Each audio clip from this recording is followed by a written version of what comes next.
Michel Roche.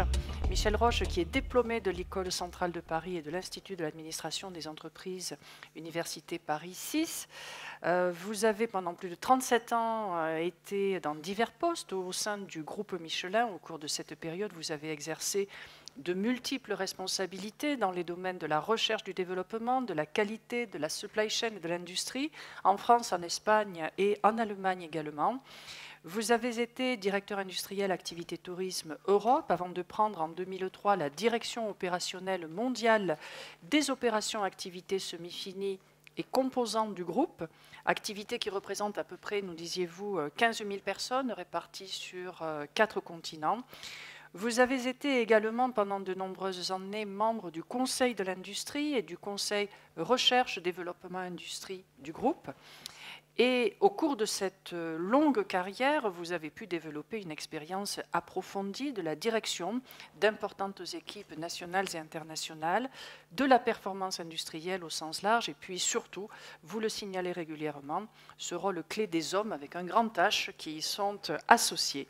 Vous êtes néo-retraité, va-t-on dire, et vous exercez actuellement des missions de consulting et d'enseignement. Vous êtes vraiment le local de l'étape, vous, puisque vous êtes né juste à côté. À Montferrand. Et qu'ici, c'est Montferrand. C'est vrai. Hein, donc, on va, je l'espère, bientôt le dire et le crier haut et fort. Alors, je ne vais pas vous faire jouer le rôle du Candide au vu de votre parcours, mais par contre, vous aviez lu ce livre de la Smart Métrologie.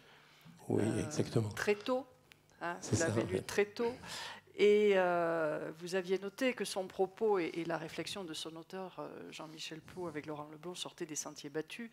Alors, d'abord, peut-être votre analyse, votre retour, votre ressenti sur ce rôle de la Smart Pétrologie, eu égard à l'expérience que vous avez eue pendant 37 ans. Écoutez, tout d'abord, bonjour à toutes, bonjour à tous. Merci de bien vouloir m'accueillir. Merci aussi à Jean-Michel Pou de m'avoir invité. Et effectivement, j'ai eu l'honneur de lire en avant-première le livre de messieurs Leblanc et Pou, Jean-Michel Pou. Et je dois vous assurer que j'ai trouvé un intérêt certain, énorme à la lecture de ce livre. J'ai même eu l'occasion de lire plusieurs fois des passages, parce que je ne comprends pas tout du premier coup, et que ce livre était vraiment, la lecture de ce livre m'a vraiment interpellé, et j'ai trouvé cette lecture extrêmement décapante.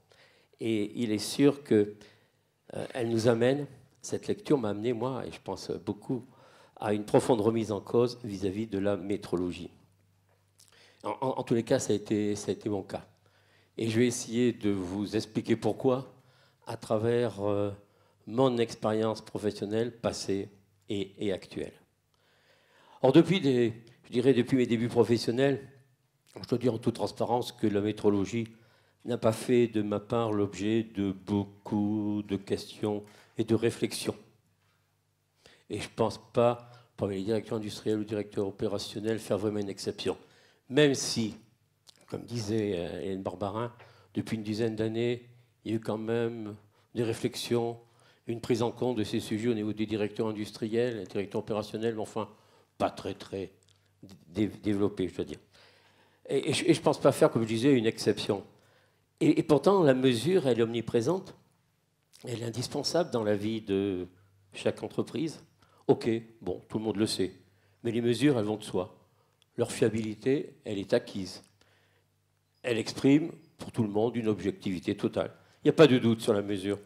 L'instrument fait la mesure, les ateliers ont à disposition des instruments qui sont étalonnés, qui sont vérifiés, qui sont conformes. Il y a aussi le coup de tampon, ça c'est important, et aussi le coup de tampon, la conformité renouvelée régulièrement. Eh bien, les résultats n'amènent pas de grosses surprises. Tout va bien, ok, passez, circulez. Alors, il est vrai que des progrès ont été faits par les métrologues et au niveau de la métrologie.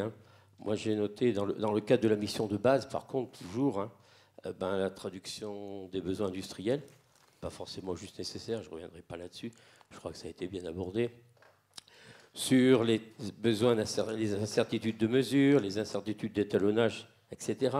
On a aussi introduit dans la fabrication en grande série la maîtrise totale du procédé, avec les notions de CP, de CPK, etc.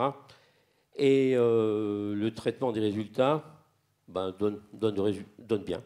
Donc on reste globalement dans le classicisme. L'instrument fait la mesure, et la mesure est fiable grâce à des instruments, je répète, étalonnés par des organismes accrédités. On a bien sûr conscience des erreurs de mesure, on fait quelques réflexions de temps en temps, mais ça va pas très loin, les incertitudes de mesure aussi. Mais fondamentalement, ça marche, les résultats sont là. Il y a tellement d'autres choses à traiter quand on est directeur industriel ou directeur des opérations ou responsable d'un business que ça a tendance à être d'ordre 2 jusqu'à présent. Et pourtant, il y a nécessité d'aller plus loin. Et comme vous avez dit, de sortir, madame, de sortir des sentiers battus. Et c'est tout l'intérêt du livre. Hein, je renouvelle ça, tout l'intérêt du livre qui nous amène à réfléchir sur ce thème. La métrologie est un point important, au même titre que d'autres, pour participer à l'amélioration de la performance globale, de la performance 360 degrés, que nous mettons en performance de l'industrie du futur, que nous mettons aujourd'hui sous ce mot industrie du futur. Que peut apporter la métrologie à l'industrie du futur? Dans l'industrie du futur, on a besoin de performance pour assurer la compétitivité et la pérennité de son entreprise. Vous avez tous entendu parler de ce qui est né en Allemagne, Industrie 4.0, vers les années 2007, sous l'impulsion du gouvernement allemand, pour résister à la compétitivité de l'industrie automobile asiatique. L'industrie allemande, automobile allemande, ayant beaucoup de travail, de travailleurs sur ce thème en Allemagne. En France, c'est l'industrie du futur. Ça s'appelle aussi Smart Industry. Enfin, bon, on peut l'appeler comme on veut, différents noms. Hein, il y a différents mots à la mode. Et vous avez aussi entendu le mot quatrième révolution industrielle. Hein. C'est un mot qui a été énoncé par le gouvernement français avec M. Montebourg. Entre parenthèses, quatrième révolution industrielle, ça veut dire qu'il y en a eu précédemment et qu'il y en aura d'autres.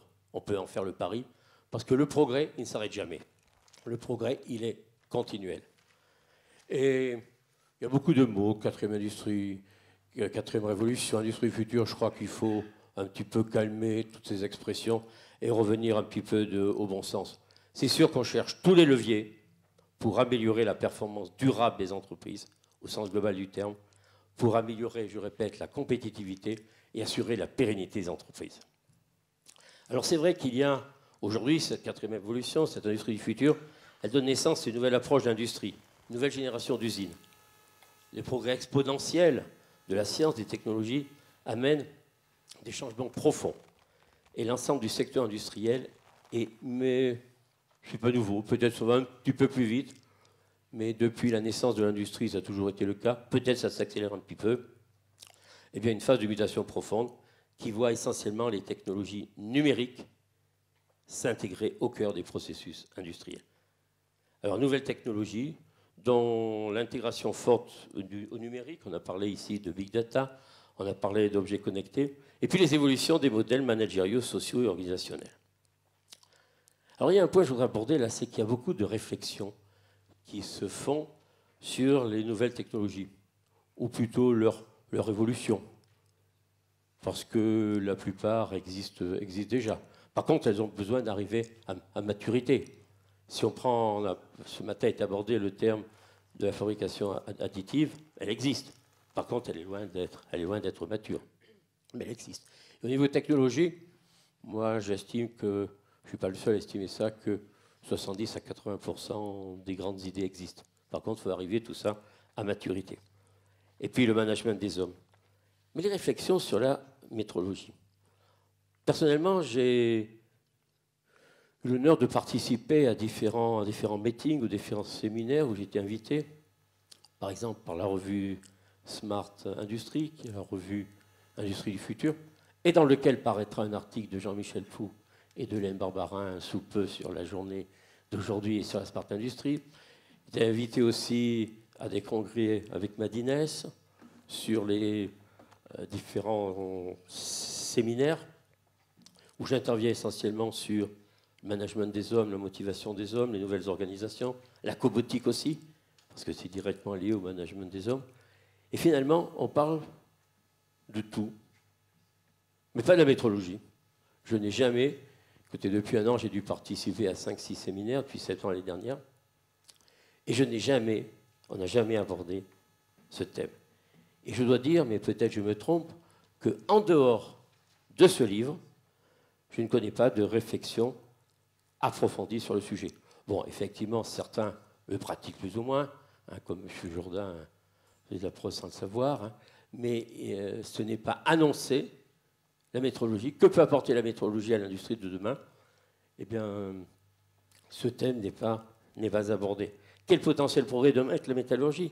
Comment améliorer avec la métrologie l'efficience industrielle? Comment faire de la métrologie un outil de compétitivité? Alors, revenons à la définition de la métrologie. Bon, la métrologie qui doit permettre de fabriquer conforme, mais surtout de prendre des décisions. Et je pense que la métrologie doit faire part des réflexions sur l'industrie du futur. La question clé, et je ne reviendrai pas là-dessus parce que ça a été très bien développé par des personnes très compétentes, ben, c'est la pertinence des décisions. Prise en compte des tolérances, prise en compte de la fréquence de suivi, prise en compte des incertitudes, etc. C'est sûr qu'aujourd'hui, on a contourné un peu le problème en mesurant avec des tolérances plus justes. Mais maintenant, on a des possibilités très importantes avec les instruments connectés, avec le Big Data. Big Data, c'est un Eldorado de données numériques qui aide dans le traitement d'un monde probabilistique.